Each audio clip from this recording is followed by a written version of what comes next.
Queden 87 dies per començar els europeus de waterpolo i avui hem conegut un dels subjectes més desitjats.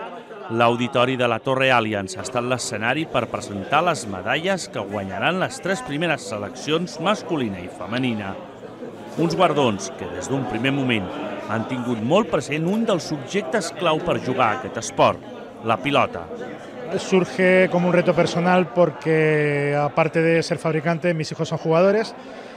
Y bueno, y me parece pues el símbolo más importante para un waterpolista, el balón, como os he dicho, y se nos ocurre hacer el balón posado en el agua. Por eso la medalla es de doble material, una medalla limpia, sin asideros, para que sea el balón completo. Como he contado antes, incluso habíamos visto a algún jugador con el balón tatuado, nos parecía algo sumamente importante. Cuando alguien se tatúa un símbolo debe ser muy importante.